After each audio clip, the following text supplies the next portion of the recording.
نو دینه پس آخري عشره د رمضان شریف هغه کې مسنون اعتکاف کیږي. اعتکاف ته به کله کینو ان شاء الله که د کوم نارینو یا د زنانو اراده چې اعتکاف ته کیناستل غواړي نو هغوی په خدمت کې عرض دی چې را روان د 9 ورځ باندې شلمه روزه ده په 20 رمضان شریف باندې د مازیګر د مانځنه رستو او د روزه ماتي نه مخکې نور پریوتونه مخکې نارینه به د اعتکاف په نیت جمعتونو ته داخل شي او زنانه به د اعتکاف په نیت اعتکافگاه ته چې کوم ځای د اعتکاف د پاره صادر راته وکړي هغه ته داخل شي. اعتکاف مسنونه به شروع شي او ان شاء الله د اختر میاشت چې شروع ښکار شي دقه پورې به د دوی اعتکاف وي. کله چې د اختر میاشت ښکار شو د علماو د فیصله مطابق اعلان د شو چې سبا اختر دی نو مسنون اعتکاف ستا حد تمام ته ورسېدو په دې چې ته د الله پاک نه سغواړې ټول به تعالی درکې نو ستاسو په خدمت کې یو ځل بیا د عرض دی را روان د 9 ورځ دا به شلمه روزوي. په شلمه روزه مسله دا ده چې څوک اعتکاف ته کینی نو دوی به په شلمه روزه د ماښام نه نور پریوتونه مخکې د اعتکاف ځای ته داخل شي دوی به اعتکاف شروع کی. حضرت حسین ابن علی رضی الله تعالی عنهما فرمایي چې د رمضان شریف په اخره عشره کې چا اعتکاف مسنونه وکړو نو دا غیر روایت مانعت کف 10 فی رمضان چا چې د رمضان شریف په د اخره عشره کې اعتکاف مسنون وکړو کان که حجتین و عمرتین نو دا داسې شو لکه چې 2 حجونه او 2 عمرې یې دی بنده وکړي. 2 حج باندې تقریبا نن سبا 25 لک روپے لګي او په 2 عمرو باندې کم از کم 7-8 لک روپے لګي نو دا 25 لک او دا 7-8 لک روپے چې یو ځای کې دینه 32-33 لک روپے جوړيږي دا ته د حج نه زیات ثوابونه په دې ملاويږي. نو مسنون اعتکاف خامخا کول یو اعتکاف وی هغه واجب وی یو وی سنت مؤکد او یو وی نفل. اعتکاف په 3 قسمه دی. نمبر 1 واجب، نمبر 2 سنت مؤکد، نمبر 3 نفل او مستحب. کوم چې 1 نمبر قسم دی واجب هغه یو بنده په ځان په خپل لازمي نظر اومني زما د فلانې کار او شو نه زب دومره ورځي اعتکاف کوم. دغه حکم دی چې دی بنده هغه شرط پوره شو هغه کار او شو ضرورت او هغه مسله حل شو نو د باندې بیا سونه چې منلی هغه ورځي اعتکاف واجب شي. او دغه اعتکاف که د رمضان شریف د میاشتې نه علاوه وي نو په د باندې سور ورځي چې اعتکاف منلی نو دغه اعتکاف کې روزنی ول هم واجب وي. مثلا یو بنده وی چې کمال الله پاک زوی راکو زب 15 ورځې اعتکاف کوم الله پاک ورله زوی ورکو دغه نظر پوره شو منخته پوره شو اوس به دې سکی دی به دا نظر د اعتکاف ادا کوي نه دی که د اختر نه پسی یا د رمضان شریف د میاشتې نه مخکې وي نه دی به جمعات کې نارینه د اعتکاف ته بکینی او 15 ورځې منخته د اعتکاف کړي دا نه دا په د واجب دی سره به دی روزه هم نسی. نو دا منخت والا کوم چې اولنې قسم دی دا واجب اعتکاف دی. بل سنت مؤکد علی الکفایه وی هغه اعتکاف چې پیغمبر علی السلام هر کال د رمضان شریف په اخره عشره کې کړی دی دته سنت مؤکد علی الکفایه ویل شي. یو وی سنت مؤکد هغه دی لکه د ماسپخین 3 رکعات سنت اول دی د فرض نرستو 2 رکعات سنت دی نو دا سنت مؤکد دی دې کې چاته اختیار نشته کده وکړل او کنه ار چا باندې لازم دي دا بکای کوي نکړل نو حضور علی السلام بد دې تپوس کوي والدین دې کړي نو دغه سنت مؤکد دي. او بل یو لفظ زیاتی دي سر یو زید سنت مؤکد علی الکفایه لکه اعتکاف مسنونه د رمضان شریف په اخره عشره کې چکیږي نو دا مسنون اعتکاف ته د 10 شپور وزوي د 10 ورځو یا چې کله د رمضان شریف میاش ختم شي او د شوال میاش کار شي اغه پوری وي نو دا مسنون اعتکاف ته. خو دې سره یو لفظ مونږ ذکر کوو علی الکفایه نه دی نه مطلب دی چې دا اعتکاف په هر مسلمان باندې لازم دی خو علی الکفایه کسو کې نه ناستل یو قسم کې ناستو نه د ټوله محلي والو غاړه به آزاد شي دې ته سنت مؤکد علی الکفایه ویل شي. سنت مؤکد علی الکفایه اعتکاف د پښلم رمضان شریف د مازیګر منځونو نه رستو او د ماخام نور پریوتونه مخکې یعنی روزه ماتي نه مخکې بنده به اعتکاف غاته داخل شي او دا نیت به وکړي چې د سنت اعتکاف د اخر عشرې نیت کومه پروردگار رحمانه قبولم کې او ماته آسانم کې نو دا سنت مؤکد علی الکفایه اعتکاف شروع شو. د اعتکاف د پاره شرط بداوي چې کم بنده اعتکاف ته کینی نو کنارینه د دې په کور کې اعتکاف ته نه کینی، که زنانه ده نو دا به د خپل کور نه بار چې ته په بل ځای کې اعتکاف ته نه کینی. نارینه به په جمعات کې اعتکاف ته کینی، نارینه دا به په جمعات کې اعتکاف ته کینی. او بیا هغه جمعات کم جمعات کې چې 15 وخت منځونه کیږي، دا سه نه چې غني یو شاړ جمعات ته او د اوس ځان د پاره اعتکاف د پاره کولو کو او پکې اعتکاف ته کېناست او د جمع تنظیم پکې نشته، نو په داسې جمعات کې اعتکاف نه کیږي. هغه جمعات کې اعتکاف کیږي کم جمعات کې چې 15 وخت جمع کیږي. دې کې یو وضاحت تاسو ته وکم چې ما د جمعات دا تذکره وکړه، نو تاسو وایي چې هر جمعات کې چې 15 وخت جمع کیږي نو په دې کې اعتکاف کیږي، نو دا مسله داسې نه ده. هغه جمعات چې هغه وقف شوی وي پاغي کې اعتکاف کیږي په شرط د دې چې پاغي کې 15 وخت جمع کیږي، د مونږ اهتمام پکې وي، تنظیم پکې وي.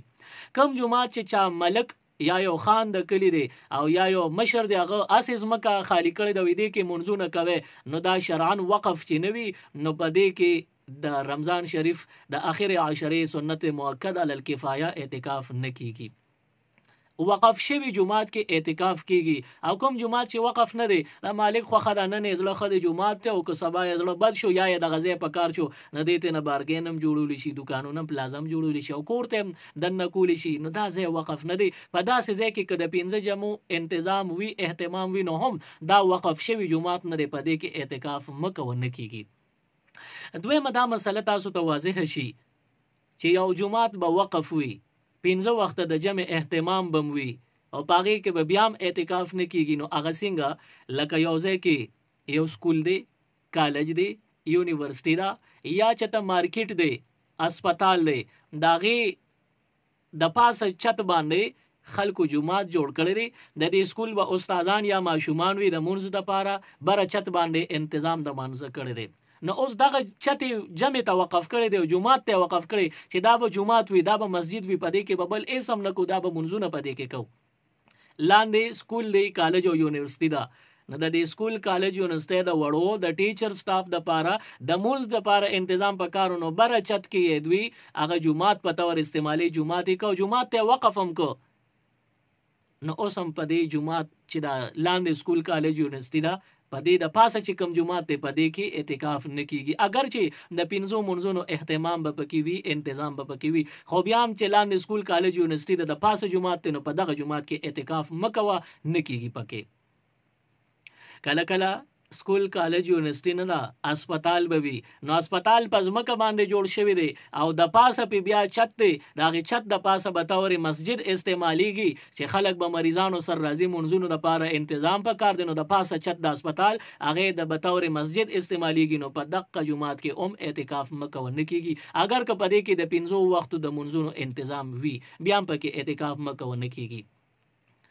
جمعات هغه جمعات ته کم چې د زمکه د ویخ نه واخله تر د بره چې سو منزله په جوړیږي د ټول منازل د جمعات د پاره وقف وي، اعتکاف په دغه کې کیږي. او د اعتکاف نه علاوه کم جمعات چې د سکول د پاسه جمعات ته، د اسپیټال د پاسه جمعات ته، د مارکیټ او د بارګین د پاسه جمعات ته، نو په دغه جمعات کې اعتکاف خو نه کیږي. د جمعات د جمع ثواب هم نه کیږي، په جمعات کې جمع بیل ثواب دی او ځان لچرته په پټي کې یا په میدان کې جمع بیل ثواب دی، نو د جمع ثواب بدی شي خو د جمعات د جمع ثواب هم پکې نه کیږي. لہذا د خپل شرعي مسجد کم ته چې شرعي نقطه نظر سره جمعات او مسجد ویل کیږي هغه تنظیم عوامو لپاره کار دي چې وکي، هغه کې به د جمعات د جمع ثواب هم کیږي او پاغي کې به د اعتکاف غاړم ازاديږي. اعتکاف لازم داسې نه دی چې غني هر مسلمان به خامخا اعتکاف کوي یا هر زنانه خامخا به اعتکاف کوي. د کلی یو بنده چې هغه د کلی جمعات د محلي جمعات تراغه او پاغي کې اعتکاف نیت او کو اعتکاف تکې ناستو، نو د ټوله محلي والو غاړه آزاد شو، د ټولو غاړه نه هغه د اعتکاف هغه حکم ساقط شو. اوس دا بنده د اعتکاف تکې ناست نور څوک نه کینی، نو د خو یو لوی کارنامه وکړه د په برکت باندې د نور کلی والو د محلي والو غاړه آزاد شو. نو دې نیت هم دو کی چې زه اعتکاف تکې نم چې زما د سنت ثواب او شي حضور بدا سکول. دویم نیت دا او کی چې اعتکاف ته زکه کینم چې د دې مالی خلق نه کینی، نو د ټولو غاړه به بندې زکه کینم چې د ټولو غاړه آزاد کم. نو د ټوله محلې چې خلک اعتکاف وکي او سونه ثواب د مفتو کې په یو نیت باندې د تاغه ملاو شو. نو دا یو څو خبرې وي د اعتکاف د واجب حکم مم ذکر کو، د سنت مؤکد علی الکفایه دا غي حکم مم ذکر کو. دریم قسم د اعتکاف دی هغه نفل دی. یو بنده جمعه ته سونه وخلم لاړ شي، یو 15 منټو لذي یا صرف د منځ لپاره داخل شو، دغه مر وخت چې دی تیرې دی د نیتو کې چې جمعات کې دا وخت د اعتکاف د نفلی اعتکاف په نیت تیروم، بعد چې دومره وخت تیر کو او ضرورت یې پوره شو، مونږ وغیرہ شو، فارغ شو، واپس د جمعات نه روزي د اعتکاف شروع شو، اخیره پورې عمر رسید او د نفلی اعتکاف ثواب ملو شو.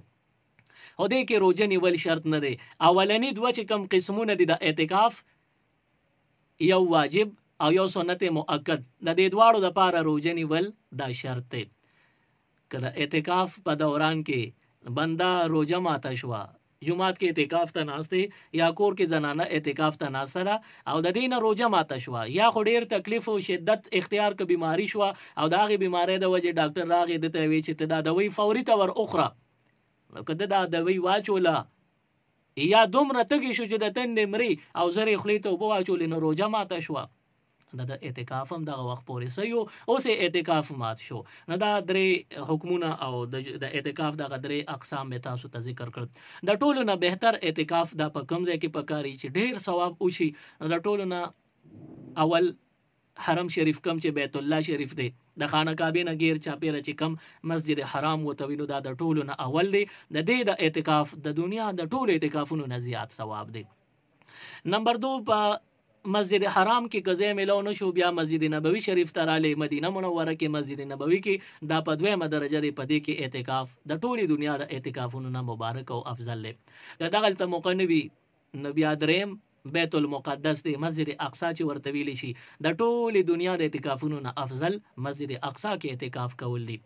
بیا سلورم کب دغه تم د تزه ملو نشو، نو بیا په خپل علاقه کې کم چې جامع مسجد دی د جمعې مونږ چې پکې کېږي هغه مسجد کې د اعتکاف د پاره کېنه، نه دا سلورمه درجه شو. او کداغه جامع مسجد هم نه نه د خپل محلې چې کم جمعات چې د 15 وخت منځونو اهتمام او تنظیم پکې هغه کې اعتکاف ته کېنه، نو ستاب پورا د اعتکاف ثواب کې د مونږ تاسو ته همت راکړي او توفیق دې راکړي چې مونږ د اعتکاف دغه ثوابونه ته. مزید اسلامک वीडियोस देखने के लिए हमारे YouTube चैनल दीन और दुनिया को जरूर सब्सक्राइब करें और बेल आइकन जरूर प्रेस करें ताकि हमारी हर एक वीडियो की नोटिफिकेशन आपको मिल सके.